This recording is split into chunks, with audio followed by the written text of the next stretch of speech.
Hi everyone, welcome to this short 5 minutes video on Java basics. If you are new to Java or just reviewing, in this video help you to understand the main ideas of Java programming in a clear and simple way. Now let us understand what is Java. Java is a popular high-level programming language and it's a object-oriented language. It is used to create apps and software and it was made in 1995 by a company called Sun Microsystem. One of the best thing about Java is that you can write your code once and run it any device like phones, laptops and server. This works because of something called JVM. JVM it means Java Virtual Machine, where is used Android apps, web application, desktop software, games and banking and enterprises systems. Now, let us understand what is class, what is main, and what is system.out.println. It's an entry point of Java program. Okay, then here it is a simple class, public class name has hello world, and it's a method, public static void main string args, and it's a printing statement, what I'm printing. Then I'll explain one by one. What is class? Class is a keyword. It's used to create blueprint in a Java.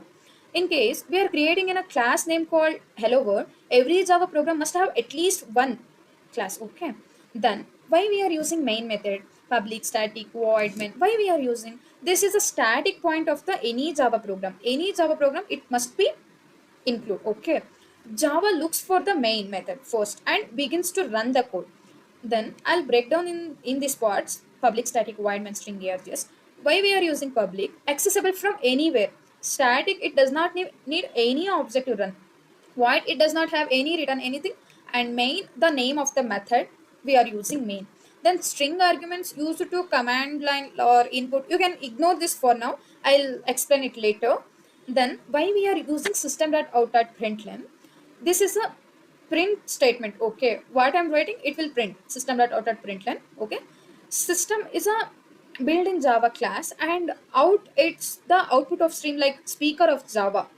Println a method that print the text of moves to the next line. That's why we are using. Now let us understand what are the data types and variables are there in Java.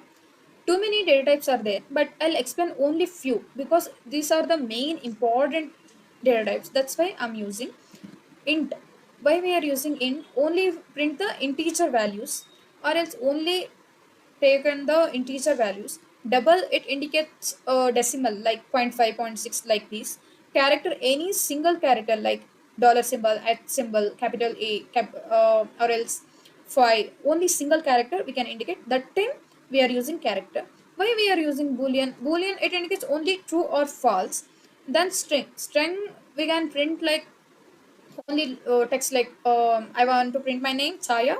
So public string name Chaya like this. Okay.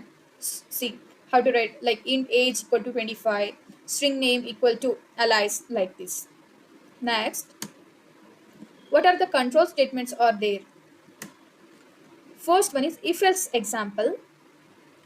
I'll show you. If age greater than 18, then we can print system.out.println. It's indicate adult. Else system.out.println. It indicates child. Okay. Next one is loop example. Why we are using loop? For int I equal to 0, I less than 5, I plus plus. I want to print only 1 to 5. That time we are using loop kind of things. I'll explain it later. This is only basic, right? Let's start object oriented programming. It's a main topic. The way of writing code where we build programs using objects like real world things. That time we are using. See, it's a class, right? We are using one class. We are using one main method. I'm printing one statement. Then, object oriented programming is one of the most important ideas in Java. It helps us to organize code better way to using classes and objects just like real world things. Your code becomes easier to understand, reusable, secure and clean and ready for real projects. Next, in just few minutes, we learn what is Java, how to write basic programs, and some key concepts like variables, data types, and object oriented programming. This is just a beginning, but it's a strong foundation to start your Java journey. Thanks for watching. Do subscribe our YouTube channel.